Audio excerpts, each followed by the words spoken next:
Em outro vídeo, eu apresentei as principais diretrizes de escrita da Fawcett para as histórias do Capitão Marvel, elaboradas em 1942.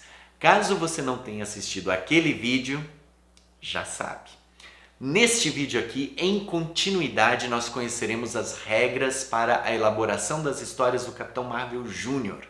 E eu arrisco a dizer mais, eu aposto que essas orientações catapultaram as histórias do Júnior de tal maneira que elas são responsáveis por grande parte do sucesso do personagem. Bora descobrir quais são essas regras? Então fica comigo porque você está na Pedra da Eternidade.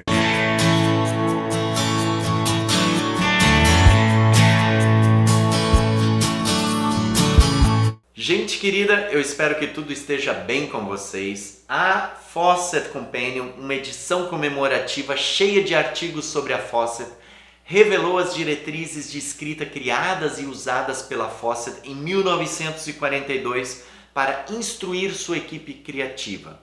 Elas foram elaboradas para os principais títulos e personagens da editora. E agora nós vamos conhecer como a Fawcett concebeu e orientou sua equipe para a criação das histórias do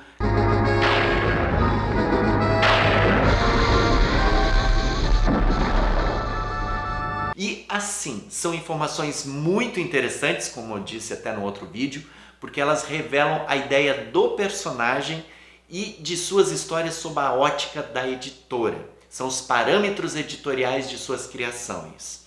Olhar para esse material significa descobrir como a Fawcett pensava em termos de estratégia criativa. Vamos lá então. Capitão Marvel Jr.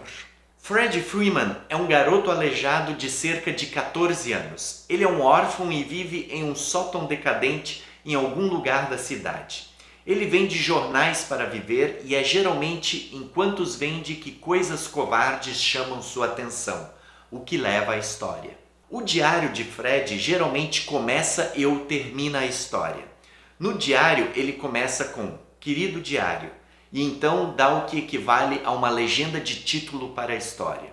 Então, gente, para vocês terem uma ideia, tá aí a história de Master Comics número 25, de abril de 1942. Ela começa com "Querido Diário" e termina com "Querido Diário". E o diário não foi uma regra fixa, mas uma orientação utilizada de maneira recorrente. Essas orientações começam a aparecer nas revistas a partir de abril, com a data de abril na capa, né? E vale lembrar, caso você não saiba, né, que a data da capa das revistas era a data limite de quando a revista estaria disponível para venda nas bancas. Não era a data de publicação, mas sim a data em que elas deveriam ser removidas das prateleiras. Então, muito provavelmente, essas edições começaram a aparecer no início do ano nas bancas. Em média, as revistas circulavam cerca de 2 a 4 meses na banca e a Fawcett tinha uma média de intervalo de 3 meses. Então, por exemplo, a nossa conhecida Wiz Comics número 2 foi lançada no início de dezembro de 1939 e tinha na capa a data de fevereiro de 1940. Por isso, os livros de histórias em quadrinhos, né, os especializados, colocam o ano de criação do Capitão Marvel como 1939, porque ele foi registrado no escritório de patentes em 1939. Mas a Wiz Comics podia ficar na banca até fevereiro de 1940. E eu acho que eu devia estar anotando isso tudo, não? Mas vamos adiante. Assim como Billy Batson grita Shazam para se tornar o Capitão Marvel, Fred Freeman grita Capitão Marvel para se tornar o Capitão Marvel Jr. O mesmo boom e relâmpago resultam de seu grito como o de Billy. Nota, é necessário que o Capitão Marvel Jr. e Fred Freeman nunca falem o nome Capitão Marvel Jr. em voz alta. Isto é, quando nenhuma mudança de personagem é desejada. Eles só podem pensar no nome em tais casos. Esse é um ponto complicado, pois as duas primeiras palavras do nome Capitão Marvel Jr. são as duas palavras mágicas que o fazem alternar entre elas. Por exemplo, se alguém perguntar a Fred Freeman quem expulsou o vilão, Fred não pode dizer, ora, foi o Capitão Marvel Jr., porque ele mudaria instantaneamente na hora. Então, em tal caso, Fred diria, ora, foi um garoto voador estranho em uma fantasia azul. E aqui uma curiosidade, porque em Master Comics número 22, que é a edição que conclui o arco de histórias da origem do Capitão Marvel Jr., tem um erro, vamos dizer assim, porque o Capitão Marvel Jr. acaba dizendo seu nome para o Homem-Bala. Aí pronto, né? Já avacalharam, né? Mas vamos adiante, só uma curiosidade mesmo. A origem do Capitão Marvel Jr. ocorreu durante uma história do Capitão Marvel. O Capitão Nazi matou implacavelmente um velho e aleijou seu neto para o resto da vida. O Capitão Marvel levou o garoto moribundo até o velho Shazam, o mago que deu a Billy Batson seus poderes, e pediu a Shazam para salvar a vida do garoto. O velho Shazam então deu a Fred Freeman o poder de se tornar o Capitão Marvel Jr., simplesmente gritando o nome do grande herói Capitão Marvel.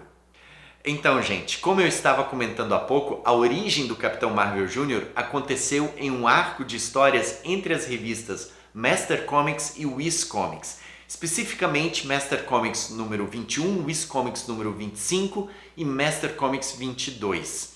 Com destaque para os acontecimentos em Wiz Comics, em que Capitão Marvel Jr., digamos assim, é oficialmente apresentado.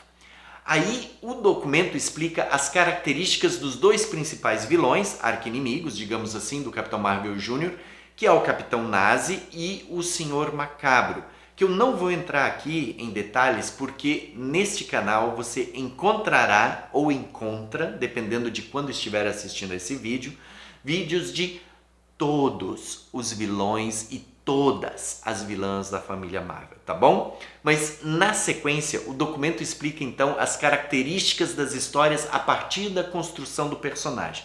E olha só o que esse documento diz. No personagem, o Capitão Marvel Jr. é um herói garoto bastante sério. Ele não faz piadas, embora possa dizer coisas inteligentes. Ele não deveria ser desvalorizado, no entanto, por fazer muitas piadas cafonas ao espancar bandidos. Em tais casos, deixe-o dizer exatamente o que quer dizer ou nada. Ele frequentemente retorna ao papel de Fred Freeman para resolver seus problemas, já que Fred é um garoto muito inteligente. Por exemplo, se a presença do Capitão Marvel Jr. avisasse os vilões com antecedência, seria o Fred aleijado que viria e esperaria um momento propício para mudar para Júnior e terminar, né? Resolver a parada. Fred Freeman é um personagem fortemente simpático por si só. Sendo aleijado para o resto da vida, ele é sensível às dificuldades e problemas de outras pessoas. As histórias devem lidar em geral com tramas de forte interesse humano, em vez de apenas uma gangue de nazistas ou bandidos derramando sangue para a esquerda e para a direita e lutando contra seu inimigo. Ou seja, tenha uma história dentro de uma história sempre que possível, onde Júnior e Fred juntos resolvem o problema ou a dificuldade de alguma pessoa. Em geral, pode-se dizer que o tipo de história que arranca lágrimas é mais adequado para esse personagem. A fantasia se presta às histórias de Júnior, mas deve ser um tipo de fantasia mais séria do que o tipo leve e extravagante encontrado nas histórias do Capitão Marvel. O ângulo do menino deve ser explorado sempre que possível, ou seja, as pessoas que ele ajuda e resgata podem frequentemente ser crianças ao invés de adultos. O tipo estranho de história combina bem com Júnior também, qualquer coisa assustadora e misteriosa. Nota: absolutamente ninguém sabe que Fred Freeman é o Capitão Marvel Jr.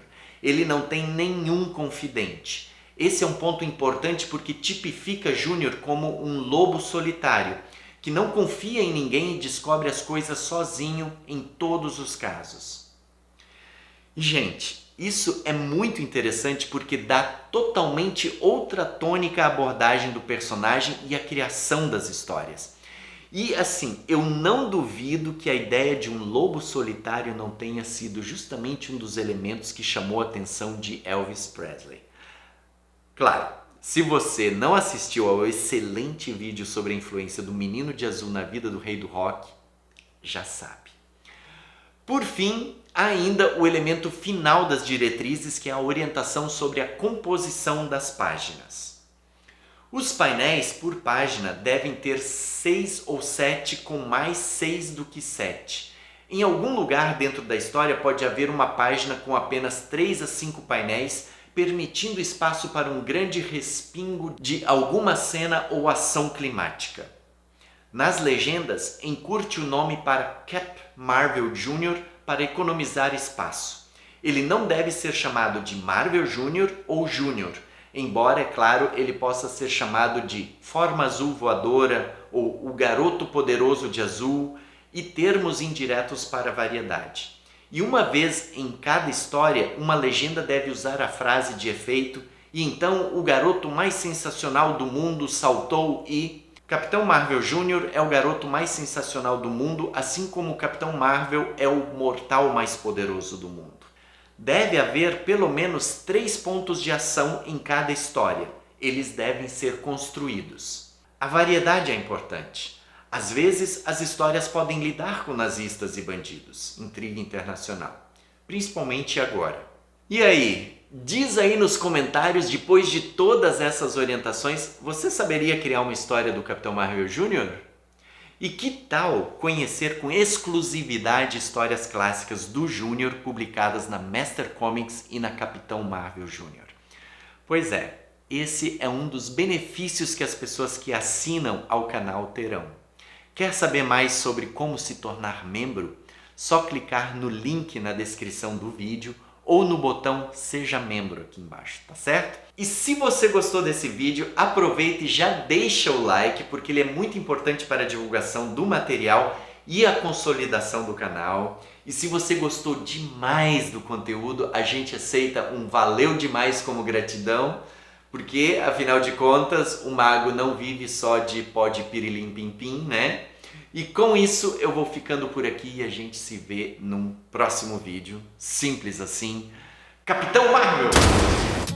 Capitão Marvel Jr. Capitão Marvel Jr.